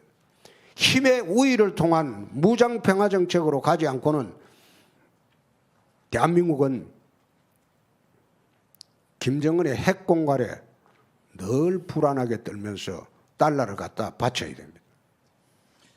예, 북한의 도발을 막기 위해서 힘의 균형, 핵의 균형 이렇게 말씀해 주셨습니다. 상당 부분 공감 가는 부분도 있고요. 그런데 답변에서 말씀하실 때도 우려하셨지만은 일본의 핵무장을 빌미를 줄 수 있던 우려도 있고 또 중국에서 또 강하게 이 한국의 전술핵 배치에 대해서는 반대할 것으로 예상되는데 이 문제에 대해서는 또 어떻게 생각하시는지요? 일본 오키나와 지역에 핵이 다 철수가 됐죠. 지금은 됐는데 중국의 반대, 일본의 반대, 특히 일본의 반대는 안 하리라고 봅니다. 일본은 안 하리라고 보고 일본은 그 미일 상호 방위 조약에 따라서 일본을 침공하면 미국이 자동 개입을 합니다. 전쟁에. 미일 상위 방위 조약에 따라서. 그러나 한미 상위 방위 조약에는 자동 개입 조항이 없습니다. 침공을 하면 의회 동의를 얻어야 돼요. 의회 동의를 얻어서 이제 우리나라 이제 전쟁에 참여를 할 수 있습니다. 근데 미국은 일본 관계는 일본의 완벽한 핵 우산 체제에 들어가 있습니다. 들어가 있기 때문에 굳이 일본은 현재 핵무장할 필요가 없죠. 그런데 우리나라는 한국의 핵 우산하에 들어가 있기는 하지만은 한미 상호 방위 조약서는 아주 미흡합니다. 만약 북한이 ICBM을 개발하는 목적을 저는 한국에 전란이 일어났을 때 미국의 개입을 막기 위해서 미국을 직접 타격할 수 있는 ICBM을 만든다고 봅니다. 북한하고 미국하고 사실상 북한도 그거 알 겁니다. 전쟁해 본들 게임이 안 된다는 거. 그러나 한미 상위 방위 조약에 자동 참전 조항이 없는데 의회 동의를 얻어야 되는데 북한이 전단을 개시하고 미국 동부 지역을 직접 타격할 수 있는 ICBM을 개발할 때 미국 의회에서 자기 나라의 핵 공격을 그걸 감안하고 그걸 감수하면서 한국에 참전을 하겠느냐, 그런 문제가 제기되는 거예요. 저는 북한이 ICBM 개발하는 목적을 단순히 미국을 공격하기 위한 게 아니고 한반도에 만약 유사시에 미군 참여를 발목을 묶기 위해서 ICBM 개발한다고 저는 그런 측면에서 봅니다. 내 국방위원회에 있을 때도 그렇게 봤습니다. 그래서 그런 문제를 다 감안해 보면 한반도 전술핵 들어오는 것은 저희들이 중국의 반대에도 불구하고 들어올 수밖에 없습니다. 네, 전술핵 문제는 그렇게 잘 정리를 드린 걸로 하겠습니다. 그리고 중국 말씀하셨었는데 지난번에 미중 정상회담이 있었었고요. 그 자리에서 시진핑 주석이 한국은 사실상 중국이 일부였다라는 말을 트럼프 대통령이 했습니다. 물론 그 어떤 맥락에서 시 주석이 이런 말을 했는지는 정확히 확인되지는 않고 있습니다만은 국민들은 시 주석이 잘못된 역사관에 대해서 상당히 우려하고 불쾌해하고 있는 것은 사실입니다. 이 문제에 대한 홍 후보님의 생각은 어떠신지요? 이것은 주얼레 씨가 그 중국 지도자 할 때 한 발언하고는 정면 배치되는 발언입니다. 그때는 주얼레 그 당시에 이제 그분은 한국 발해 고구려 이걸 전부 독립성을 인정을 했는데 시 주석이 어떤 연유로 이런 발언을 했는지는 모르나 우리가 집권하게 되면 이 문제는 강력히 인식을 바꿔야 할 것으로 봅니다. 네, 한일 그 양국 간 현안 중 하나가 이제 위안부 합의 문제인데 이미 이제 뒷거래다. 그래서 파기 가능성 언급을 하셨는데 조약이라고 뭐 볼 수는 없지만 파기를 할 경우에 일본의 반발은 이제 예상이 가능한데 어떻게 해결을 하실 겁니까? 제가 마이니치 신문하고 인터뷰를 최근에 한 일이 있습니다. 윌 스트리트 저널지하고도 내 인터뷰를 최근에 한 일이 있습니다. 이틀 전에 했는데 그런데 인터뷰를 하면서 우스갯소리로 물어봤어요. 7% 후보한테 뭘 마이니치가 오고 윌 스트리트 저널이 오냐. 7% 후보인데 올 필요가 없지 않느냐. 내가 우스갯소리로 물어보고 했는데 마이니치 신문한테는 내가 그런 이야기를 했어요. 딴 거는 모르지만은 위안부 문제는 한국 정신사의 문제다. 한국민의 정신사의 문제이기 때문에 이건 합의 대상이 아니다. 우리가 기억해야 할 아픈 역사지. 나치의 제노사이드에 비견하는 그런 잘못이다. 그렇기 때문에 이거 합의한 거는 그것도 10억 겐에 합의하고 하는 거는 이거는 정말로 잘못된 것이다. 일본에서 종군 위안부를 어떻게 취급하고 있느냐. 일각에서는 매춘부라고까지 비난하지 않았느냐. 그래 해놓고 어떻게 이걸 갖다가 없었던 것으로 그런 식으로 돈으로 합의하냐. 이거는 조약도 아니고 공동선언에 불과하기 때문에 이건 파기하고 없었던 것으로 하겠다. 내가 마이니치 신문에 그래 이야기를 했습니다. 그리고 아베가 군국주의로 가는 것은 아시아 평화를 위해서 옳지 않다. 그런 이야기를 했습니다. 연관돼 있는 게 이제 위안부 소녀상 문제인데요. 그 이전을 일본에선 바라고 있고 외교부가 이 문제 어떻게 해결해야 된다고 보십니까? 그 우리 땅입니다. 우리 땅에 어디에 두든 그걸 일본 정부가 정하는 것은 아니죠. 우리 땅에 지금 해놓은 걸 갖다가 잊어놔라. 그 용에 자기들이 위안부에 대해서 말을 그래 안 해야죠. 정부나 고관대작들이 그런 식으로 한국의 정신사를 갖다가 짓밟으면서 어떻게 그걸 갖다가 우리 땅에 설치해 놓은 걸 갖다가 이리 이전하라 저리 이전하라 할 수 있습니까? 그건 할 수 없죠. 경제 정책 관련 질문 드리겠습니다. 박근혜 정부 4년 동안 경제 성장률은 연평균 3%를 넘지 않았습니다. 그런데 주거비는 무섭게 치솟았습니다. 서울 지역 아파트 전셋값의 경우 4년 새 30% 뛰었습니다. 빚내서 집 사라 부동산 중심 단기 부양책의 결과입니다.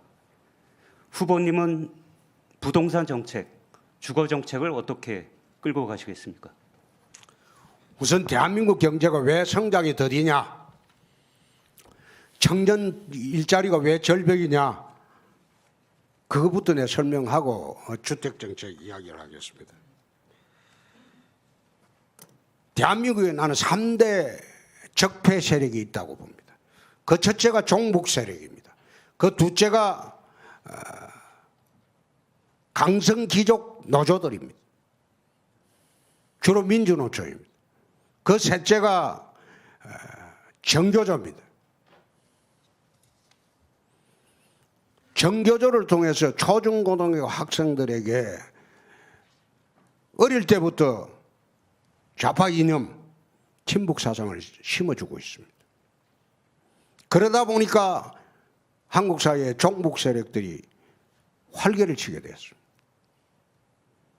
또 강성기족노조 근로자의 3%밖에 되지 않은 이 강성기족노조들이 정치에 개입하고 걸핏하면 광화문에서 파업 시위를 하고 촛불 들고 이 바람에 한국 기업들이 해외로 다 나가고 있습니다. 여 경제지 기자들이 있으면 한번 해외로 나간 기업들 전부 한번 보십시오. 내가 어젠가 아ren가 신문 보니까 중소기업도 6조 4천억을 해외 투자를 했어요. 지금 대기업 중에서 국내 생산력, 해외 생산력의 차이가 지금 역전이 됐어요. 4대 6으로. 해외 생산력이 훨씬 많아졌습니다. 대기업의 입장에서는 손해가 없어요. 그래서 돈 잘 벌어갖고 가져오면 되니까. 그러나 그것 때문에 국내 일자리가 자꾸 줄어드는 겁니다. 새로 생기지가 않고. 청년들이 일자리 절벽된 게 나는 강성기족 노조 때문이라고 생각합니다. 이 노조들이 그렇게 폐악을 부리니까 기업들이 투자를 안 해요. 예를 하나 들어볼게요. 내가 경남지사를 할 때 하동에 갈사만이라고 매립지가 있습니다. 어느 자동차 회사에 50만 대 정산한다는 발표를 듣고 그 자동차 회사에 우리 갈사만에 들어오세요. 싸게 주겠습니다. 50만 대 정산한데 오세요. 2, 3일 후에 답이 왔는데 노조 때문에 못 하겠다. 그러고 난 뒤에 사흘 후에 중국에서 정산한다고 발표가 났어요. 결국은 이게 뭐냐. 강성기족노조들의 자기들의 특권, 세습, 고용세습도 하지 않습니까? 고용세습도 하고 연봉이 내가 듣기로는 도지사 연봉하고 비슷해요. 평균 연봉이. 어느 노조의 평균 연봉이 근로자들의 평균 연봉이 내 도지사 연봉하고 같더라고. 이런 세상에 매년 스트라이크를 해요. 그러니까 기업들이 기업을 할 수 있겠습니까? 그래서 이거 타파하지 않고는 대한민국의 성장도 없고 청년 일자리도 없고 아무것도 없는 거예요. 이 정치권의 금기사항입니다. 겁이 나서 정교조, 민주노총 이거 겁이 나서 정치권에 말을 하지 않습니다. 내가 경남지사 할 때 진주 어려운 폐업을 둘러싸고 민주노총과 3년간 싸웠습니다. 이겼습니다. 무상급식 파동을 하면서 1년간 정교조 교육감하고 싸워가 내가 굴복시켰습니다. 이거는 대한민국 어떻게 보면 강성귀족노조, 민주노총도 전부가 아니고 그중에 강성귀족노조가 있습니다. 그 일부하고 정교조, 이거는 그걸 적폐 세력을 드러내야지 대한민국 경제가 발전하고 성장이 되고 그리고 우리 청년들 일자리가 생깁니다. 두 번째 부동산 정책은 제가 그 반값 아파트 정책을 한번 내본 일이 있습니다. 서민들 주택 공급을 위해서. 그게 사실 좌파 정책입니다. 그게 반대 속에 통과시켜 놨는데 여야 합의로 지난번에 그 법을 폐기해 버렸습니다. 내가 이걸 통과시켜 놓고 이명박 대통령하고 조찬을 하면서 자, 이 법을 내가 통과를 시켰으니까 좀 시행을 하게 도와주시라. 그래 이야기하니까 네가 대통령 되면 해라. 나는 안 한다. 그래서 이게 반값 아파트 정책이 소유 개념에서 주거 개념으로 이제 우리 부동산에 대한 인식을 바꾸는 그런 법입니다.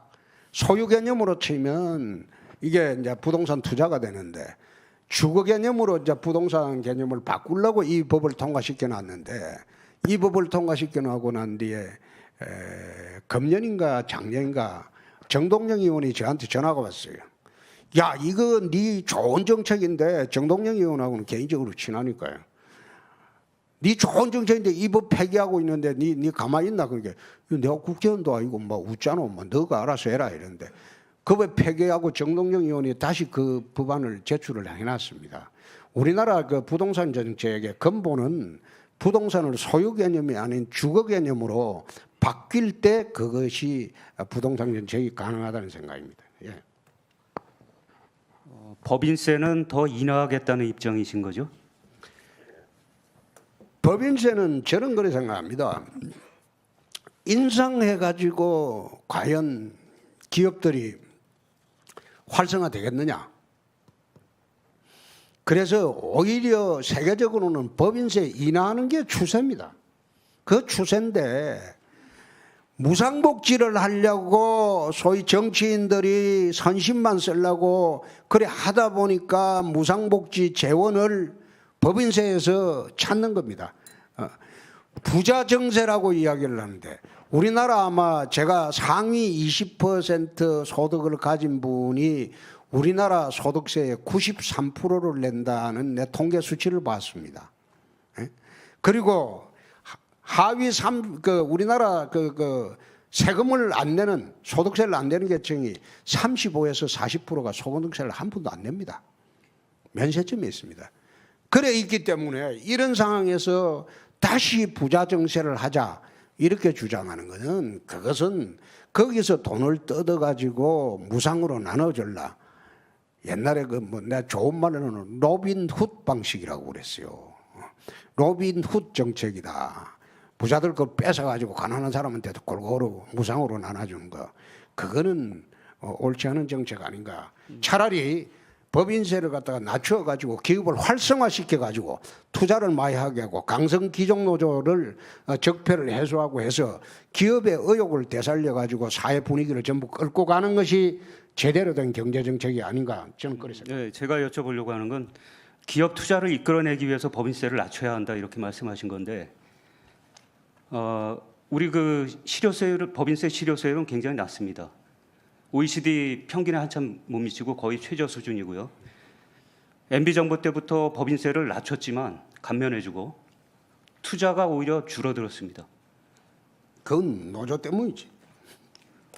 그건 노조 때문이에요. 실제로 기업 현장에 가보면요. 어느 기업이 좀 성장을 하면 그 노조가 침투를 합니다. 침투를 해서 노조를 새로 만들어가지고 그 기업이 또 나중에 되면 이 못하겠다. 직장 폐쇄하고 엉망이 됩니다. 그렇게 해서 사라진 기업들이 많습니다. 경남에도 그런 기업이 있습니다. 창원에도. 아, 근데 노조에서 원인을 찾는 건 너무 좀 비약이 아닌가 싶은데요. 그럼 기업들이 유순열 기자님이 경제부 기자가 아니잖아요. 경제부입니다. 경제부예요. 그럼 시각이 좀 틀리네. 예, 제가 검사 출신이시니까 그 검찰 관련된 질문 하나 드리겠습니다. 요즘 검찰에 대해서 국민들 시선이 뭐 이렇게 썩 곱지만은 않은 것 같습니다. 뭐 물론 소수라고 생각되는데 법과 원칙 그리고 정의 이런 것보다는 정치적 상황을 더 고려하는 검사들도 있고요. 그래서 검찰 개혁이 필요하다는 지적이 이제 국민들로부터 나오고 있는데 이 점에 대해서는 어떻게 생각하십니까? 이 점에 대해서는 좀 한마디 말씀드리겠습니다. 저희들이 검사할 때는 정말 검사를 정의롭게 했습니다. 저희들이 검사할 때는 수사비가 안 나왔어요. 그래서 검사 월급 털어가지고 피의자들 잡아오면 같이 저녁을 먹어야 되는데 우리는 곰탕 먹고 여기는 라면 줄 수 없으니까 같이 라면도 먹고 그랬어요. 그 당시에 검사 월급의 절반은 수사비로 다 썼습니다. 그런데 요즘 검사들 하는 거 보니까 푸른 바람이 불면 눕는데 요즘 검사들은 바람도 불기 전에 지가 알아서 덜러버 버려요. 내가 그걸 몇 번 봤습니다. 검사들이 이래서 되느냐. 알아서 기는. 그런 풍토가 나는 크게 잘못됐다고 생각합니다. 그래서 옛날에 검사들은 사명감이 있어가지고 거의 일주일에 한 달에 한 보름 정도는 거의 밤샘 수사를 했어요. 요즘 검사들은 내 쳐다보니까 셀러리맨 월급 받으러 왔다 갔다 하고 대접 받으러 왔다 갔다 하고 밖에 나서 대접 받기를 원하고 그러니까 그랜저 검사가 생기고 벤처 여검사가 생기고 법조비리의 원흉이 되고 그렇게 되고 있습니다. 그래서 내가 참 제가 검사할 때는 하고 올 때하고는 하도 달라서 이거 참 안타깝다고 생각이 되는데 그래서 내가 검찰 개혁의 일환으로 이제 경찰도 어느 정도 능력이 수사 수준이 검사만큼 올라왔으니까 같이 영장 청구권을 줘가지고 검사가 경찰 감시하고 경찰이 또 검사 감시하고 상호 감시 체제를 만들자. 그렇게 해서 사회를 좀 깨끗하게 만들자. 그런 이야기를 하고 있습니다. 지금은 검찰 독재 시대죠. 유일하게 수사권을 독점하고 있으니까 검찰 독재 시대에서 검찰의 역할이라는 것은 어떻게 보면 정말로 중요한 것인데 제대로 역할을 못하고 권력의 시녀가 되고 있으니까 이거는 개혁해야 되는 그런 첫째 타켓이 아닌가 그런 생각을 합니다. 그 본인 스스로 독고다이 아까 말씀하셨죠? 독고다이다 이렇게 말씀하셨는데 뭐 독고다이는 혼자 결정하고 뭐 다소 독선적인 이미지를 상징하는 그런 말인 것 같습니다. 그래서 그 국민통합형 지도자로는 부적절한 거 아니냐 이런 얘기도 나오는데 어떻게 생각하십니까? 독선적이라기보다도 제가 이제 결정을 할 때는 주위의 참모들 의견을 다 듣습니다. 전부 듣고 난 뒤에 결정을 하는 것이지 혼자 결정하는 것은 아니라는 거 우선 말씀을 드리고 두 번째 나라의 대통령이 되려면 대한민국의 가장 똑똑한 사람들이 대통령 참모로 다 들어옵니다. 그 참모들 의견 듣고 결정을 하고 집행을 해야지 대통령이 혼자서 어떻게 만기 칠람을 할 수 있습니까? 만기 칠람 하려고 하다가 문제가 커진 게 최근의 사태 아닙니까? 그 박근혜 전 대통령의 실패는 결국 불통의 결과였다. 뭐 이런 분석이 많습니다. 그렇다고 해서 박근혜 대통령이 정치인들을 만나지 않은 건 아닙니다. 여야 리더들을 많이 만났죠. 하지만 대화가 제대로 되지 않았습니다. 그 홍 후보께서는 강한 대통령을 강조하십니다. 그래서 혹시 그런 강한 스타일 때문에 자주 모시겠다고 했는데 만나서 소통이 안 되는 거 아닌지 우려하는 목소리도 있을 것 같습니다. 미국 같은 경우에 대통령이 정례 브리핑을 갖습니다. 국정 브리핑을 갖습니다. 근데 우리나라 대통령은 국정 브리핑이 없습니다. 기자회견도 서로 짜고 요거 묻고 요거 답한다. 이거 물으면 이런 답한다. 말하자면 태권도의 약속 대령과 같은 그런 기자회견을 합니다. 제가 집권을 하게 되면 국정 브리핑을 하겠습니다. 기자들하고 청와대 출입 기자들하고 프리토킹을 하겠습니다. 미리 사전에 약속을 해서 질문 응답하는 것이 아니고 기자들이 의심스럽게 생각하고 그리고 의문나는 거는 내 프리토킹 하도록 하겠습니다. 적어도 분기별 한 번은 국민들에게 국정 상황을 알려줄 책무가 저는 있다고 봅니다. 일방적으로 프롬프트 통해서 국민들에게 발표하는 형식의 그런 국정보고대회가 아니고 청와대 출입기자들하고 분기에 한 번씩은 프리토킹을 해가지고 소통하는 그런 제도를 갖춰야지 그야말로 소통이라고 할 수 있지. 노무현 대통령 시절에 국민과 소통한다고 방송국에 와가지고 딱 사람들 초청해놓고 질문 찝어가지고 니는 무슨 질문해라 니는 무슨 질문해라 그래가지고 방송국에 와서 1시간 2시간 하고 난 뒤에 국민과 소통했다 그런 식으로 주장하는 것은 그건 소통이 아니죠. 위선이죠, 위선. 그런 짓은 안 하겠습니다. 네. 네, 시간 관계상 토론회를 정리할 시간이 된 것 같습니다. 플로어에서도 질문이 몇 개 나왔는데 여러 가지 좀 시간의 압박 때문에 반영하지 못하는 점 죄송하게 생각합니다. 오늘 홍 후보 말씀을 들어보니까 홍 후보께서 평소에 좀 여러 가지로 좀 평가절하된 부분에 대해서 본인이 좀 억울해하실 대목이 분명히 있을 것 같다. 아니 억울하지 않습니다. 예, 그러니까 잘 들었고 또 국정에 대해서도 생각보다는 준비가 많이 되어 있는 것으로 보입니다. 다만 보다 좀 그 보수 후보답게 이제 품격 있는 언어로 하면은 훨씬 더 설득력이 높아질 것이다라는 아쉬움을 느껴봅니다. 오늘 홍 후보 말씀 마지막 말씀을 듣고 토론회를 마치도록 하겠습니다. 이거 방금 누가 준 거예요? 예. 오늘 오전 발표 갤럽 여론조사 보니까 TK에서 내가 1등을 했답니다. 1등을 하고 전주 대비로 3배가 급등을 했답니다. 예? 그러니까 지금은 이제 현장의 민심이 다르다는 것이 조금 있어 보면 다르다는 것을 저는 알게 되리라고 봅니다. 제가 이 무너진 정당을 인수를 해가지고 사실상 이게 대통령 후보 나온 게 기적입니다. 경선 참여하겠다 발표한 지 13일 만에 이 보수 적통 정당의 후보가 됐습니다. 요즘 안타까운 것은 언론에서 군소정당 취급을 하는 거 참 안타깝습니다. 결국은 이번 선거는 좌우 그런 대결이 될 것으로 저는 확신을 합니다.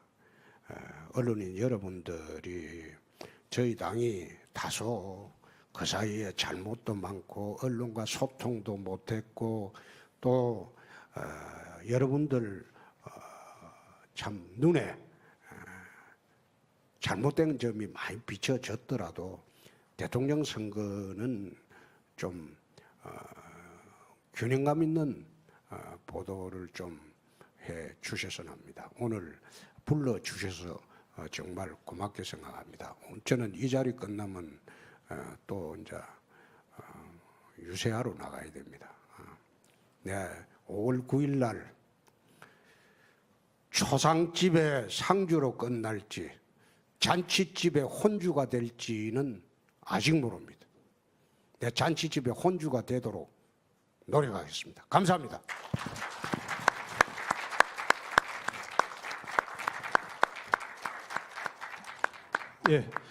관한 토론의 관례에 따라서 오늘 나오신 홍준표 대통령 후보님께 저희 클럽에서 기념패를 드리겠습니다. 자, 기념패 내용을 읽어드리겠습니다. 기념패 홍준표 자유한국당 대통령 후보.